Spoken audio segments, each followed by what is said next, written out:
Alright, this video is for the Armstrong Ultra SX80 furnace. About 2 weeks ago or so, maybe a little less, I posted that I was having issues with the unit would start up, but the igniter would not turn red.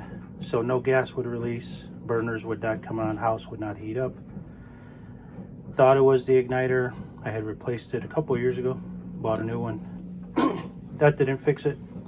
Then I started messing around with the igniter switch where it connects right here. This is the igniter connection.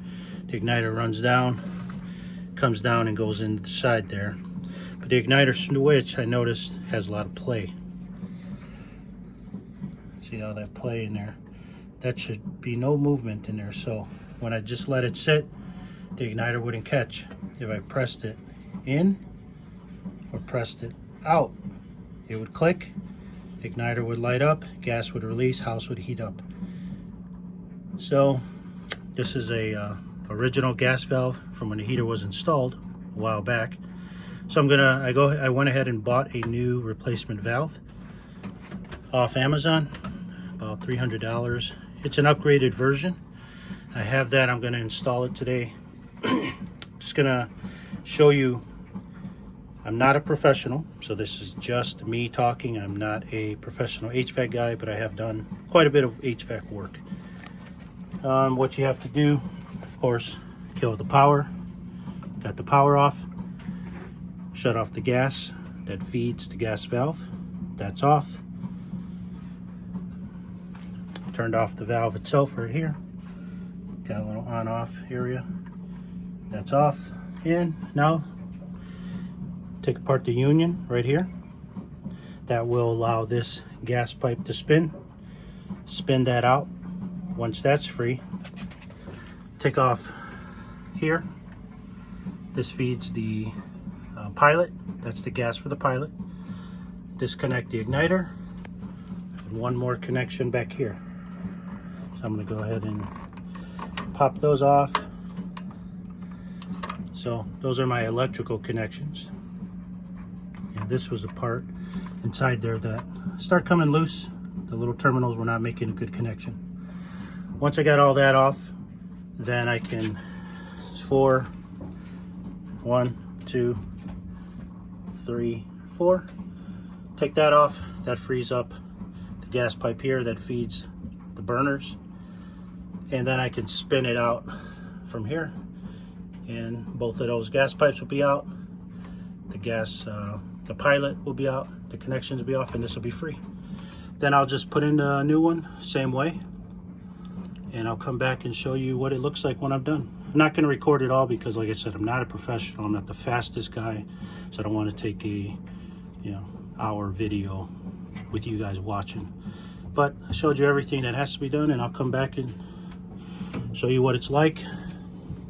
On a side note, I also have to work on this Honeywell whole house humidifier that I put in. I already put in a new water valve. That wasn't working. And now I have a new thermostat switch, which is right there. And a new sailor switch, which is right there. Hopefully that go well also. Plan to get it all done today. All right, I'll be back in a little while, show you how it comes out. All right, coming back real quick, show you the progress. I got everything out. Literally took me maybe 10 minutes. No problems disconnecting the union there. This was in here. This tip gas pipe connected right there. Spun that out. Just hold this with an adjustable wrench. Spin this out with a pipe wrench. No issues at all. This was my bottom connection. Comes in on the other side of the valve. So that was connected right in there, just like that. Spun that out. This connection, these little parts here go in to the burner. So you just gotta be careful pulling them out. I'm gonna clean everything off real nice before I reinstall it. No issues with that. This was the pilot gas that went into here, into that little connection right there. No issues getting that off. So this is the brand new unit. It's a replacement, upgraded replacement for this exact valve. This is the old-fashioned model. On off switch, see how loose that is as well. Try to focus here. So this is the old on off switch, igniter connection, which was the bad part. On the new switch, you just have a little on off switch there. They also moved the control connection. This was the old one. They put that on top of the new one, and they gave me a little extension piece in case the wires run a little short. But they are identical as far as width, so shouldn't have any issues with the pipes where they're at. I put the new one in, of course. Take out the red caps, take those out. I'm going to clean up the tips of the connections.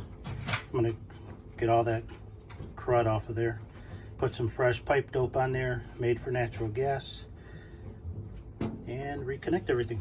I'll come back, show you how it looks. All right, checking back in, show you a couple things. Got the new gas valve in. First thing I connected was the outlet connection here.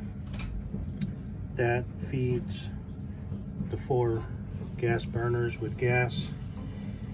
The pilot is inside there. Fire comes on, shoots fire inside the unit. Warm air is sucked out, warms up the house. So I connected this first, then put the gas valve with the outlet connection back on, lined up the 4 burner connections, connected my 4 mounting screws, 2 on each side. Those are 8mm. Kind of hard to focus, but it's 8mm. So now this is the main inlet gas. So this goes in through there, comes in. I already got the pipe dope on there. Seals up the joints real nice so you don't have any leaks. This lines up with that.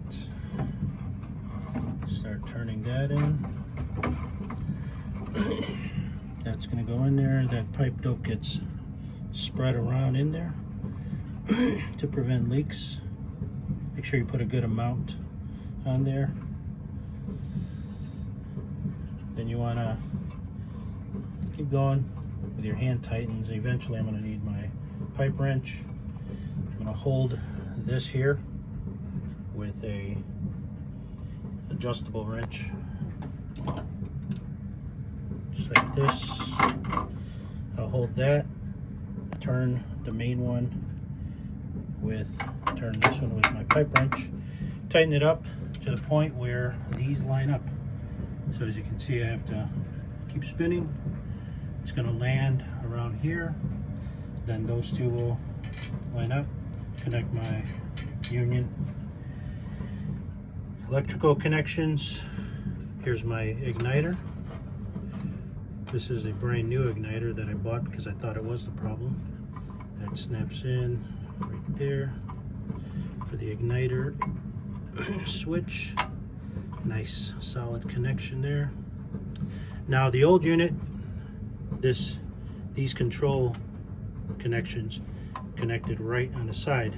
The new upgraded unit has them here. So they give you this extension piece to make that connection. If I can get an angle on there. So that goes on there. This will go over, those will connect, and we'll be okay. So just gotta tighten this up, connect the union here, and then should be ready to check for leaks after it's back on. Alright, I'll show you the finished product in a little bit. Okay, got everything reconnected. Testing the unit now, check for leaks. Everything looks good. connected, no leaks there. Lined it up, it's where it was previously. Gas pipe comes in, main feed into the valve, no leaks. Outlet over here, once it's on, no leaks. It's feeding the 4 burners. See the burners back there. My igniter over there, working well. As soon as I started it up, after a few seconds, it recalibrated and igniter came on, which allowed the pilot to release gas. Once the pilot caught, a few seconds later, the burners came on. We're all good to go. So all in all, I would say labor, maybe an hour, probably 45 minutes. Took about 10 minutes, 15 minutes to disassemble everything, clean everything up, clean up the old pipe broke from the 2 connections, really from all the connections, sanded those down lightly. One of the hardest things was getting the old plug here that goes in for the pilot connection. The old one was on there. I didn't want to reuse the old one because it came with this new one, but the tip of the pipe was flared, so getting the old one off, I cut it a little bit. Here it is. You can see that. The small piece is the part I cut off. That was connected. It actually wasn't connected. This was the top part, and the small piece was connected to the pipe. So I cut that off with my rotozip, smoothed it down, sanded it down, and then put on the new one. New one fit real nice. Check the leaks. We're all good. The valve seems to be working great. So this job is done. Replacing the gas valve on this Armstrong SX Ultra 80 furnace. Now I turn my attention to this whole house humidifier.